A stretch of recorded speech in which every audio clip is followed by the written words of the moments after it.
कब्रिस्तान वाली चुड़ैल भाग 7 AR हिंदी कहानियाँ चैनल पर। चलो चलो कटा पत्थर आ गया है, जल्दी करो। धत्तेरी की, ना जाने आज आईने में किसकी शक्ल देखकर घर से निकला था। जैसे ही कनक यह कहता है तो वो लड़की खिलखिलाकर हंस पड़ती है। सभी यात्री बस से बारी बारी उतरने लगते हैं। उस लड़की को कनक नजरों से ओझल होने तक बस से निहारते रहता है।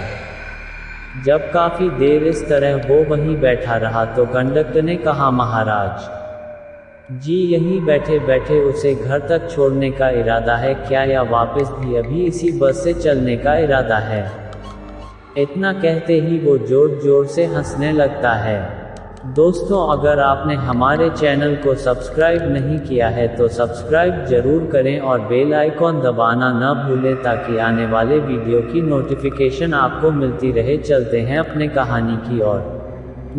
नहीं तो मैं उतरता हूँ, बस सबके उतरने का इंतजार कर रहा था। यह कहते के साथ वो हड़बड़ा कर अपने बैग को निकालते हुए पाट पर टांगते हुए वहां से बाहर निकल गया, जैसे किसी ने उसकी चोरी पकड़ ली हो। कनक के मन में वो लड़की बस गई थी। उसे लग रहा था कि यह वही है जिसके लिए उसने अब तक किसी भी लड़की से प्रेम नहीं किया था। जल्दीबाजी के चक्कर में कनक ने सुबह से कुछ खाया नहीं था। बस स्टैंड के बाजू से मनमोहक चाय के गंध के पीछे उसके कदम चल पड़े। अगले पल वह ढाबे के अंदर चाय और पराठे का लुत्फ लेने में मशगूल हो गया। थोड़ी देर में ही उसने अपने आप को तृप्त कर लिया। 3:15 बजे का वक्त हो चला है, मुझे पंचायत भवन जाना होगा। वहां से पगडंडियों के सहारे 4 किलोमीटर की चढ़ाई भी पूरी करनी है। मुझे जल्द ही यहाँ से चलना चाहिए। अपनी कलाई घड़ी में वक्त देखने के बाद यह कहते हुए वो आगे की तरफ बढ़ चला। थोड़ी दूर चलते ही उसे एक बहुत बड़ा गोल आकार में पंचायत भवन दिख गया। ठीक उसके सामने एक पगडंडी दिख गई और वो उसी पर चलने लगा। जैसे जैसे कनक चढ़ाई करता हुआ ऊंचाई पर जा रहा था वैसे ही कहीं कहीं की रास्ते बहुत संकरी भी होती जा रही थी। यूं तो इस तरह की पथरीली रास्तों पर चलने का अभ्यस्त नहीं था, लेकिन वह फिसले या गिरे नहीं, इस बात का वो पूरा ध्यान रख रहा था। इसलिए वो बहुत संभल कर आगे बढ़ रहा था। 4 बजने वाले हैं और अभी आधा रास्ता भी पर नहीं किया। इस तरह से सुस्ता कर बढ़ने से काम नहीं चलने वाला। अब मुझे रफ्तार बढ़ानी ही होगी। यह कहते उसने अपनी रफ्तार तेज कर दी। मन ही मन में वो घबरा भी रहा था कि एक तरफ जहां पथरीली रास्ते पर फिसलने का डर था, वहीं दूजी ओर खाई नजर आ रहा था। उसे चढ़ाई करते करते एहसास ही नहीं हुआ कि वह अब काफी ऊंचाई था। आसपास के पेड़ों की किस्म देखकर अब आसानी से ऊंचाई का अंदाजा लगाया जा सकता था। उसे अब ठंड का एहसास होने लगा था, लेकिन हरे भरे पेड़ों को और खूबसूरत वादियों को देखकर प्रफुल्लित भी हुए जा रहा था। पैदल ही वो प्रकृति की सुंदरता का रसपान करते जंगल की तरफ बढ़ता चला जा रहा था। तरह तरह की चिड़ियों की सुमधुर आवाज और जंगल का शांत वातावरण उसके दिल को सुकून पहुंचा रहा था। वाह, कितना मनोरम दृश्य और खुशगवार मौसम है।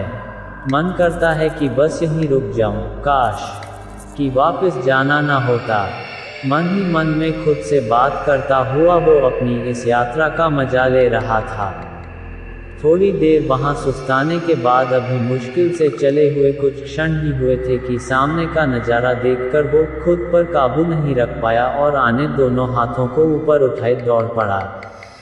Oh my God, what a lovely palace, it's amazing, I can't believe that, is it real.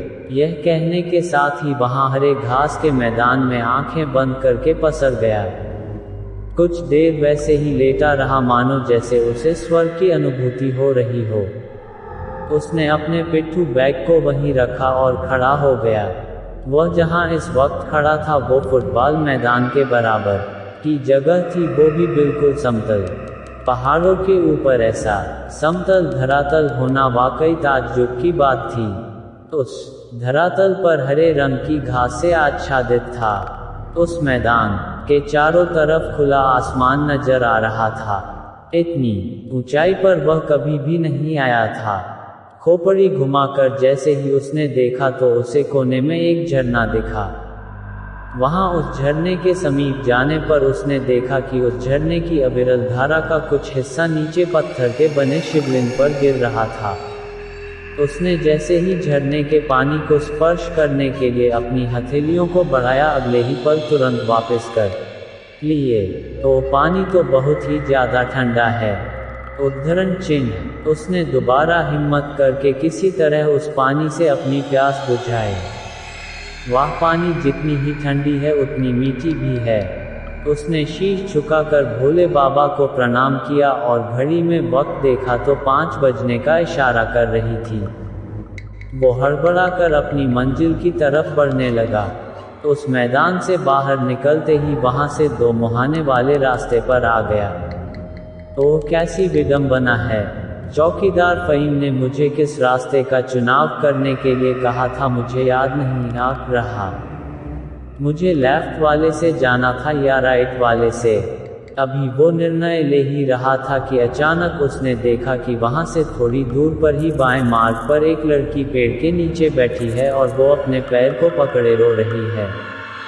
उसके साथ उसकी 2 सहेलियां भी थीं जो उसके दुपट्टे से उसके पैर को शायद बांधने का प्रयास कर रही थीं। कनक ने ध्यान से देखा तो पता लगा कि उस लड़की के पैर से खून बह रहा है। वह अपने बैग को फेंकते हुए इस लड़की के तरफ लपका और बोला, "ओह, बहुत खून बह रहा है। क्या मैं आपकी कोई मदद कर सकता हूँ?" वो युवतियाँ असहज भाव से एक दूसरे का मुंह ताकने लगीं।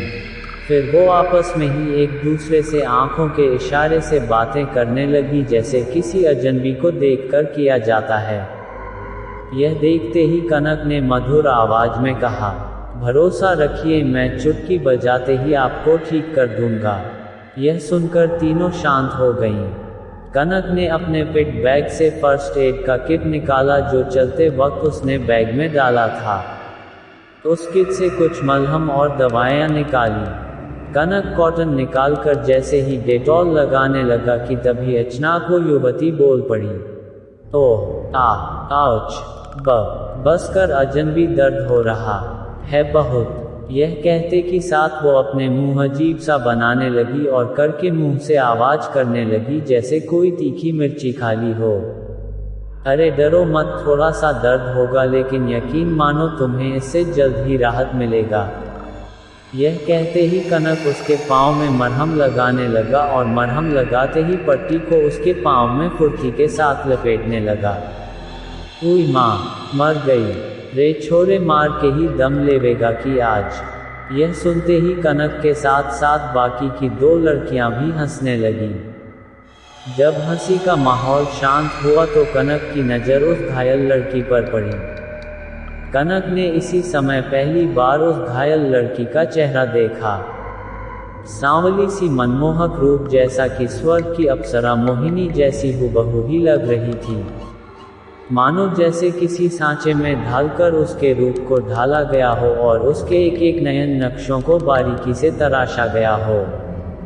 उसके गुलाब के फूल के पंखुड़ियों जैसे होंठ के ठीक नीचे बाएं तरफ एक काला तिल था जिसने उसकी खूबसूरती में और भी 4 चांद लगा दिए थे। उसकी आंखों में एक कशिश थी जो किसी भी इंसान को घंटों बांधे रखने की काबिलियत रखती थी। उसके जिस्म को यौवन की अंगड़ाइयां लेते हुए ज्यादा वक्त नहीं हुआ था, लेकिन इतना समृद्ध होते हुए भी उसके मन में अलग सा ठहराव था जो किसी भी इंसान को वश में करने को काफी था। कनक बिना कुछ कहे अपलक उसे देखता रहा। काफी देर तक ऐसे देखने पर उस लड़की ने खुद को असहज महसूस किया और वो घायल लड़की शर्माते हुए बोली, "क्या हुआ बाबू?" कुछ भी यो नहीं।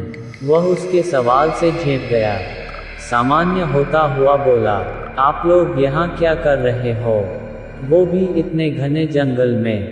कनक की बात सुनते हुए सलोनी बोल पड़ा, इन्हीं घने जंगलों में थोड़ी दूर जाने पर हमारा घर है।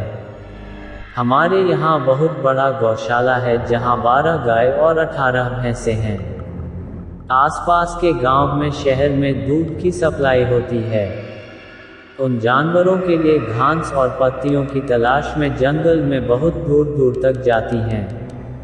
मैं इस सामने वाले पेड़ से दरांती से लोहे का हथियार जिससे घास और पत्तियां काटने के काम आती है, पत्तियां काट रही थी कि अचानक संतुलन बिगड़ा और अपने ऊपर नियंत्रण नहीं रख पाए और मैं उतनी ऊंचाई से नीचे गिर पड़ी। उतनी ऊंचाई से गिरने के बाद मैं काफ़ी देर वहीं बैठी रही, लेकिन जैसे ही मैंने उस जगह से उठने की कोशिश की तो मेरा दाहिना पांव दरांती के ऊपर पड़ गया। दरांती का बाहरी नुकीला भाग का थोड़ा सा हिस्सा मेरे पांव में लगने की वजह से खून भी निकल आया। इतना सुनते ही कनक बोल पड़ा, आप घबराए नहीं, उस भगवान ने ही मुझे आपकी मदद के लिए भेजा है। उद्धरण चिन्ह, बिल्कुल सही कहा तुमने अजनबी। वो तो शुक्र है कि तुम वक्त पर यहाँ आ गए। मैं तुम्हारा यह एहसान नहीं भूल सकती। तुम वाकई मेरे लिए किसी मसीहे से कम नहीं। यह सुनते कनक मुस्कुरा गया। सलोनी अब काफ़ी राहत महसूस कर रही थी।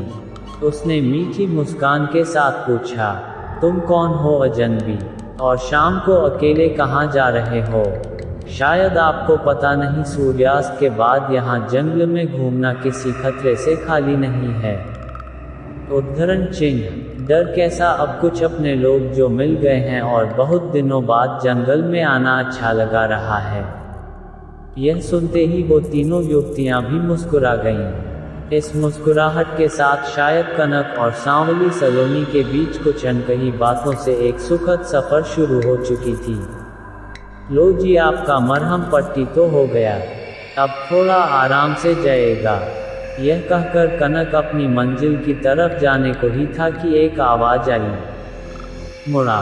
बाबू, बुरा ना मानो तो क्या मुझे मेरे घर तक छोड़ दोगे? यही थोड़ी दूर में पास में ही है। कनक ने अपनी घड़ी की तरफ देखा, घड़ी 5:30 बज चुका था। थोड़ी देर तक कनक की तरफ से जब कोई जवाब नहीं आया तो सलोनो बोली, क्या हुआ बाबू, कोई परेशानी है क्या? नहीं नहीं, ऐसी कोई बात नहीं है, चलिए मैं आपको छोड़ देता हूँ। यह कहकर उसने सांवली सलोनी के नाजुक हाथों को थामते हुए एक तरफ से पकड़ा। उसका एक हाथ अपने कंधे पर रखकर सहारा देता है। उसके नर्म हाथों के स्पर्श से उसे कर्ज से एहसास होता है। उसके जिस्म के छुबन से उसमें जिस्म से मादकता का एहसास हो रहा था। एक ऐसी भीनी भीनी यौवन की खुशबू जो उसके मन को बेकाबू कर रही थी। उसके दिल और दिमाग पर एक फितूर सा चढ़ गया था, मानो जैसे जिस अनछुए एहसास से वो हमेशा कोसों दूर रहता था, आज अनजाने में ही सही लेकिन बेहद करीब था। अच्छा, मैं तो पूछना ही भूल गया कि तुम्हारे घर में कौन कौन है? कनक ने सलोनी के बारे में और विस्तार से जानने के विचार से पूछा। मेरे घर में मेरे माँ पिताजी के अलावा हम 3 बहनें ही हैं। उद्धरण चिन्ह, क्या तुम्हारा कोई भाई नहीं है? नहीं, हम 3 ही बहनें हैं। हमारे गांव में तो लड़कियां ही ज़्यादा होती हैं और जिनके यहाँ लड़कियां होती हैं उस घर को भाग्यशाली माना जाता है। वाह, यह तो बहुत अच्छी सोच है। नहीं, इसके पीछे की वजह यह होती है कि हमारे तरफ के रिवाज है कि लड़कियां ब्याह के बाद ससुराल नहीं जाती, बल्कि लड़कों को शादी करने के बाद लड़कियों के यहाँ ही रहना पड़ता है। मुझे ऐसा क्यों लग रहा है कि जैसे मुझे यह बात किसी ने बताई है पहले। खैर छोड़ो, लेकिन मुझे यह परंपरा बहुत पसंद आई। सच्ची, तुम्हें यह परंपरा पसंद है? बोलो ना बाबू। सलोनी की बात को बीच से घुमाते हुए वो बोल पड़ा, हम पिछले आधे घंटे से चल रहे हैं। तुम्हारा घर कितनी दूर और है? बस वो सामने गांव दिख रहा है न, वहीं से जौनसार का इलाका आरंभ हो जाता है और उसी गांव में हमारा घर है। क्या हुआ? जौनसार का नाम सुनकर तुम इतने चौंक क्यों गए बाबू? मैंने सही कहा, हम तीनों बहनें जौनसारी ही है। इतना सुनते ही कनक को चौकीदार फ़हीम की बात याद आ गई कि जौनसारी जादू तो ना जानते हैं। ये लोग इंसानों को अपने वश में करके गुलामी करवाते हैं और अपने काबू में ही अंत तक रखना पसंद करते हैं। अचानक कनक के चेहरे से तोते उड़ गए। उसके माथे के पसीने उसकी घबराहट को दर्शा रहे थे। वो अब बेचैन हो गया। अचानक उसके इस हाल को देखते ही सलोनो बोली, क्या हुआ बाबू, आपकी तबीयत ठीक नहीं लग रही, आप इस तरह काम क्यों रहे हो? मुझे आपको छोड़ने के चक्कर में मुझे ध्यान ही नहीं रहा। मुझे तो उस दौराहे से कटा पत्थर वाले रास्ते से योगी बाबा के पास जाना था। मुझे लगता है कि मुझे अब चलना चाहिए। नहीं बाबू, आपकी तबीयत ठीक नहीं लग रही। मैं ऐसे आपको कैसे जाने दे सकती हैं? मेरी मानो तो आज रात आप हमारे गांव ही रुक जाओ। ये देखो 6 बज चुके हैं और कटा पत्थर यहाँ से 3 किलोमीटर है। 1 से 1.5 घंटे लग जाएंगे वहाँ जाने में। नहीं, मुझे वहाँ जाना ही होगा अब, और देर करना मेरे लिए सही नहीं होगा। लेकिन बाबू, इस बार सलोनी की तंद्रा से टूटा तो वो संभल चुका था। अब ऐसा लग रहा था जैसे सलोनी के हुस्न का तिलिस्म अब टूट चुका था और कनक की इंद्रियां उसके वश में थी। वो अगले पल ही बेरुखी से वहां से पलटा और वापस उस दो मुन्ने की तरफ के लिए लगभग रेस सी लगा दी। उसे अब समय की अहमियत का पता लगा था, जिसे उसने अपने मन को काबू में न रखने की वजह से गंवा दी थी। आसमान में काले बादल ज्यों का त्यों थे, लेकिन उनका कालापन धीरे धीरे गहराता जा रहा था, जो शायद आने वाले समय में किसी बड़े खतरे की ओर इशारा कर रहा था। परंतु अभी इस और किसी का भी ध्यान नहीं था। पक्षी अपने दिन भर की मेहनत करने के बाद दाना पानी लेकर अपने अपने घोंसले की तरफ रवाना हो रहे थे। ओह, आज तो बाल बाल बचा, जान बची तो लाखों पाएं, लौट के बुद्धू घर को आए। यह बड़बड़ाता हुआ वो उस दो मुहाने पर आ पहुंचा। उसे अब सब ध्यान आया कि उसे ऊपर की यर्फ वाले रास्ते पर जाना है। उसने घड़ी में वक्त देखा तो 7 बजने में बस 10 मिनट ही बचे थे। अब क्या होगा? मुझे तो अब आखिरी बस भी नहीं मिलने वाली। क्या करूं? ऐसा करते हैं कि योगी बाबा के यहाँ जाकर ही देखा जाएगा जो भी होगा, लेकिन मैं वापस जौनसार तो कतई नहीं जाऊंगा। मन में यह बोलते हुए आगे बढ़े जा रहा था। अभी उसे चले हुए लगभग 1 घंटा होने वाला था कि सामने देखते ही एक वो चौंक उठा। वह सामने देखता है कि अब क्या होगा? मुझे तो अब आखिरी बस भी नहीं मिलने वाली। क्या करूं? ऐसा करते हैं कि योगी बाबा के यहाँ जाकर ही देखा जाएगा जो भी होगा, लेकिन मैं वापस जौनसार तो कतई नहीं जाऊंगा। मन में यह बोलते हुए आगे बढ़े जा रहा था। अभी उसे चले हुए लगभग 1 घंटा होने वाला था कि सामने देखते ही वो चौंक उठा। वह सामने देखता है कि एक हरे रंग का बोर्ड लगा हुआ है, जिस पर लिखा हुआ था, कटा पत्थर में आपका स्वागत है। कनक जैसे ही बोर्ड के पास पहुंचता है तो देखता है कि वहां से कुछ दूरी पर कुछ छोटे छोटे आवास बनाए हुए थे, जो किसी कुटिया की तरह ही दिख रहा था, जिसे बनाने में पूर्णतया लकड़ी का ही इस्तेमाल हुआ था। फुटबॉल के मैदान के बराबर की जगह यहाँ भी थी, लेकिन यहाँ 8 से 10 कुटिया थी और सभी के आकार भिन्न भिन्न ही था। वास्तुकला में इसको कमतर आंकना भूल हो सकती थी। जितना ही देखने में आकर्षक लगा रहा था, उतना ही सुखद एहसास भी हो रहा था। तभी कनक ने ध्यान से देखा तो वहाँ एक लकड़ी की तख्ती टंगी थी, जिस पर लिखा था, हठ योगी बाबा की तरफ जाने का मार्ग। यह पढ़ते ही कनक उस मार्ग पर बढ़ चला। अभी थोड़ी दूर चला ही था कि 2 से 4 लोग सफ़ेद लबादा पहने हुए कुछ साधु उसकी तरफ आते हैं और उसका रास्ता रोक लेते हैं। अरे मुसाफिर, किधर जा रहे हो? बाबा से मिलना है, मुझे अंदर जाने दो। नहीं, तुम बाबा से नहीं मिल सकते। ये देखो 7:30 का वक्त हो चला है। बाबा सूर्यास्त के बाद किसी से नहीं मिलते, अब सुबह ही मिलना जाओ। लेकिन मैं इतनी रात को वापस कहाँ जाऊँ? मैं बहुत दूर से आया हूँ। ठीक है, ऐसा करो, तुम इन स्वामी के साथ जाओ। अतिथि विश्राम गृह में आज रात को विश्राम करो, फिर सुबह बाबा से मिल लेना। जी बहुत बहुत धन्यवाद आपका। ऐसा कहते ही वो एक स्वामी के पीछे पीछे चल पड़ता है। थोड़ी देर में ही वो एक कुटिया से बाहर था। हे जजमान, ये चाबी लीजिए और इस कुटिया में विश्राम कीजिए। गुरुजी से मुलाकात प्रातः 8 बजे आरती के बाद ही होगी। आप सुबह 7:30 तक सामने मंदिर में आ जाएगा। कनक के हाथ में विश्राम भवन की चाबी देने के बाद थोड़ी दूर पर ही बने शिव मंदिर की तरफ इशारा किया। कनक ने उन साधुओं से चाबी लिया और अंदर कुटिया में प्रवेश कर गया। कहने को छोटी सी कुटिया थी, लेकिन 2 इंसानों की रहने की अच्छी खासी व्यवस्था थी। कुटिया के अंदर भी पूर्णतया लकड़ी का ही प्रयोग हुआ था। खिड़की के नाम पर बस एक छोटा सा रोशनदान था। सामने लकड़ी का ही बना हुआ पलंग था। बिस्तर देखते ही अब उस पर थकान हावी हो चुका था। हाथ पांव धोने के बाद वो बिस्तर में घुस गया। रात्रि 9:30 का वक्त हो चला था। कमरा बाहर के मुकाबले गर्म था। मुझे सुबह जल्द ही उठना होगा। गुरु जी से आरती में मुलाकात करके सारी बात बता दूंगा। मुझे पता है वो ज़रूर कोई न कोई समाधान अवश्य निकालेंगे। यह बड़बड़ाते हुए वो कब नींद के आगोश में आ गया, उसे भी इस बात का एहसास नहीं हुआ। तकरीबन रात्रि के किसी वक्त उसे अपने कमरे में किसी के होने का एहसास होता है।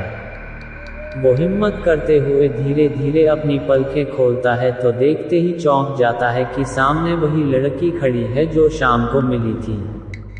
वो उसे देखते चौंक कर बैठ जाता है। तुम यहाँ कैसे आई? अंदर कैसे पहुँची? कनक घबराहट में बहुत कुछ एक ही सांस में बोल गया। बाबू, मैं बहुत बड़ी मुसीबत में हूँ, तुम्हें मेरे साथ चलना ही होगा। कैसी मुसीबत? और भला मेरे जाने से तुम्हारी परेशानी का हल कैसे होगा? बाबू, मेरे पिताजी की 3 बेटियां हैं और मैं सबसे बड़ी बेटी हूँ उनकी।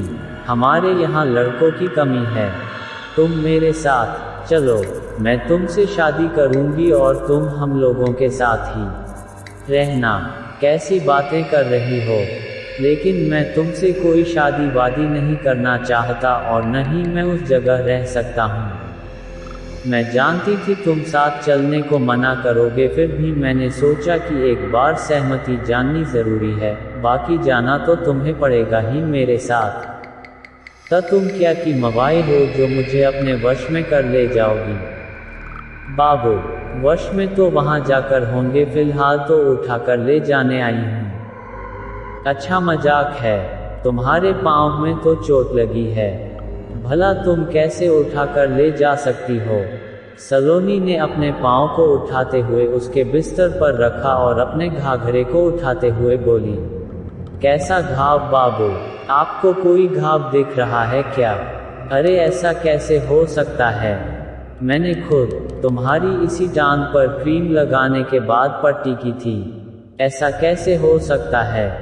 कनक दोनों आंखों को मलते हुए बार उसके पांव को निहारते हुए बोलता है। बाबू, अब चुपचाप चलने को तैयार हो जाओ, नहीं तो मैं तुम्हें कंधे पर उठाकर ले जाऊंगी। यह कहते ही सलोनी अपने दोनों हाथ बढ़ाने लग जाती है।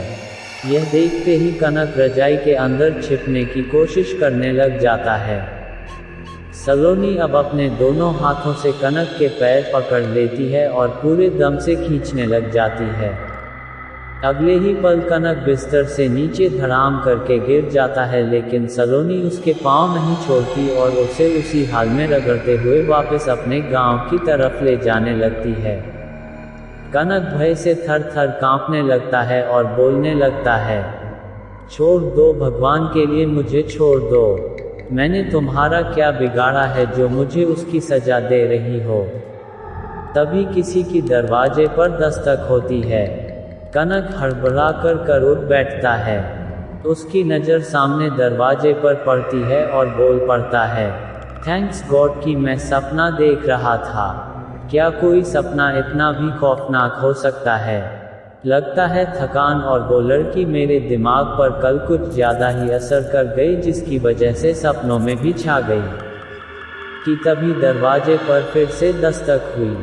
तो कौन हो सकता है अब? कहीं वो ख्वाब होने वाली मुसीबत का परिसूचक तो नहीं था? कहीं बाहर सलोनी तो नहीं? अब जो भी हो, मुझे एक बार दरवाजा खोलकर अपने शक को तो मिटाना होगा ही। उद्धरण चिन्ह। यह कहते हुए वो सहमे सहमे कदम से दरवाजे के पास जाकर छिटकनी खोल देता है। हे आगंतुक, तुमने दरवाजा खोलने में इतना वक्त क्यों लगा दिया? सब कुछ खैरियत तो है ना? सामने उसी कुटिया के सेवार्थी बाल साधु खड़े थे। वो नींद गहरी लग गई थी, इसी वजह से इसका एहसास ही नहीं हुआ कि कोई बाहर खड़ा है। कोई बात नहीं, हम लोग आपके पास यह संदेशा लेकर आए थे कि बस थोड़ी देर में ही आरती आरंभ होने वाली है। आप जल्दी से सामने शिव मंदिर में पहुंचे। यह कहने के बाद वो भिक्षु वहां से चले गए। कनक ने देख कि घड़ी 7:45 का वक्त हो रहा था। वो फटाफट फ्रेश होने चला गया। दैनिक कार्यों को समापन करने के पश्चात को फुर्ती से शिव मंदिर के तरफ लपका। उसके कानों में आरती होने की ध्वनियां आ रही थी। तो लगता है कि आरती आरंभ हो चुकी है। मुझे अब जल्द से जल्द वहां पहुंचना होगा। इतना कहते ही वो बिजली की फुर्ती से भागा। अगले ही क्षण वो मंदिर के अंदर अन्य लोगों के बीच खड़े होकर आरती में सम्मिलित हो गया। थोड़ी देर में ही आरती खत्म हुई। एक सफेद दाढ़ी मूंछ वाले बलिष्ठ साधु अपने हाथ से खुद सबके सामने आकर आरती में आशीर्वाद दे रहे थे। तभी उस भीड़ से एक साधु बोला, ये ही हठी योगी बाबा हैं। जो भी परेशानी है उन्हें बता देना। जी, शुक्रिया आपका। थोड़ी देर में ही आरती की थाल लिए बाबा कनक के सामने पहुंचते हैं। थाली से कपूर की ऊंची ऊंची लपटें जल रही थी। जैसे ही आरती की थाल कनक के पास आई, उसने अपने दोनों हाथ से आरती लेने के लिए हाथ बढ़ाया कि आरती की लौ अचानक बुझ गई। ओह, यह तो बहुत बुरा हुआ। ये तो अपशगुन है बड़ा वाला। भीड़ में से ही एक साधु ने खेद व्यक्त करते हुए कहा। यह सुनते ही कनक बेहद घबरा गया। उसके माथे पर चिंता की लकीरें साफ तौर से देखी जा सकती थी, जो अब धीरे धीरे पसीने के रूप धारण कर रही थी। दोबारा से कपूर जलाकर सभी को आरती की प्रक्रिया खत्म करवाई गई। जाते जाते हठी बाबा ने हाथ से कुछ इशारा किया और अपनी कुटिया की मूंछ वाले बलिष्ठ साधु अपने हाथ से खुद सबके सामने आकर आरती में आशीर्वाद दे रहे थे। तभी उस भीड़ से एक साधु बोला, ये ही हठी योगी बाबा हैं। जो भी परेशानी है उन्हें बता देना।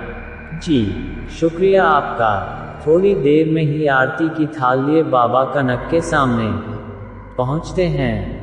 थाली से कपूर की ऊंची ऊंची लपटें जल रही थी। जैसे ही आरती की थाल कनक के पास आई, उसने अपने दोनों हाथ से आरती लेने के लिए हाथ बढ़ाया कि आरती की लौ अचानक बुझ गई। ओह, यह तो बहुत बुरा हुआ। ये तो अपशगुन है बड़ा वाला। भीड़ में से ही एक साधु ने खेद व्यक्त करते हुए कहा। यह सुनते ही कनक बेहद घबरा गया। उसके माथे पर चिंता की लकीरें साफ तौर से देखी जा सकती थी, जो अब धीरे धीरे पसीने के रूप धारण कर रही थी। दोबारा से कपूर जलाकर सभी को आरती की प्रक्रिया खत्म करवाई गई। जाते जाते हठी बाबा ने हाथ से कुछ इशारा किया और अपनी कुटिया की तरफ रवाना हो गए। अरे जजमान, तुमने तो आज बहुत बड़ा अपशगुन कर दिया। ऐसा आज तक कभी नहीं हुआ कि आरती की लौ आरती के दौरान बुझ जाए। लेकिन मैंने तो कुछ नहीं किया, वो तो अपने आप ही बुझ गई। इसमें मेरा क्या दोष? तुम्हें हठी बाबा ने अपनी कुटिया में बुलाया है। जाओ, वो वहां सभी से अकेले में ही मिलते हैं। एक साधु ने इशारे से बताते हुए कहा कि उसे उस तरफ जाना है। कनक साधु द्वारा बताए कुटिया की तरफ चल पड़ा। उसे अब बहुत ही ज्यादा घबराहट हो रही थी। उसके मन में अनेकों विचार जन्म हो रहा था। वो रास्ते में चलते चलते सोच रहा था, उफ, मेरे कारण आज आरती की लौ बुझ गई। लेकिन मैंने जब कुछ किया ही नहीं तो मैं कैसे जिम्मेदार बन सकता हूँ इस अपराध का। आज आरती में देर होने की वजह से मैंने स्नान नहीं किया था और आरती में ऐसे ही सम्मिलित हो गया था। शायद मैं अशुद्ध था, इसी वजह से आरती की लौ बुझ गई होगी। तो है, अब तो हठी बाबा का गुस्सा मेरे लिए कहीं काल बनकर न आ जाए। यह कहते कहते अब वो हठी योगी बाबा के कुटिया के दरवाजे के बाहर था। वो हिम्मत करके अंदर प्रवेश करता है। उसे देखते ही हठी योगी बाबा बोल पड़ते हैं, अलख निरंजन, अलख निरंजन, वत्स, तुम्हारी हिम्मत को मानना पड़ेगा मुझे। तुम बहुत बड़े दिल वाले और भाग्यवान इंसान हो जो यहाँ इस कुटिया तक सही सलामत पहुँचे हो।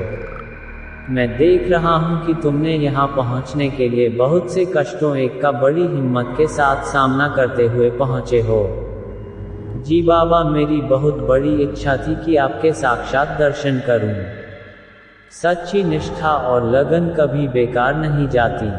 तुम्हारे अच्छे कर्म तुझे यहाँ खींच लाए हैं, नहीं तो कोई पराये और मृत आत्मा के लिए इतना नहीं करता। यह सुनते ही कनक अपने दोनों हाथों को जोड़ लेता है, सुर बोलता है, इसका मतलब आप सब जानते हो मेरे बारे में। मेरा मतलब है कि मैं यहाँ किस प्रयोजन से आया हूँ। बाबा से कुछ भी छिपा नहीं रहता मेरे पुत्र। उद्धरण चिन्ह, वाह, बाबा की लीला अपरंपार है। यदि तुम यहाँ आने में एक दिन भी विलंब करते तो वो तुम्हारी जिंदगी की सबसे बड़ी और आखिरी भूल होती। आपके कहने का क्या मतलब है बाबा? मेरे कहने का आशय यह है कि तुम यदि कल की रात अपने निवासी स्थान रहते तो आज का सूरज देखना तुम्हारे नसीब में नहीं होता। मौत के घाट उतार दिए जाते। यह सुनते ही कनक बहुत ही ज्यादा डर गया। उसके मुंह से आवाज नहीं निकल रही थी। देखो पुत्र, तुम एक महत्वाकांक्षी और उद्यमी स्वभाव के इंसान हो जो किसी के भी दुख को न केवल अपना समझता है अपितु उसे दूर करने का हर संभव कोशिश भी करते हो। लेकिन क्या बाबा? कनक के सवाल करने के बावजूद भी बाबा मूक बनकर बैठे रहते हैं। बाबा की बातें कनक के समझ में नहीं आ रही थी। बोलो न बाबा, लेकिन क्या? आगे की कहानी अगले भाग में।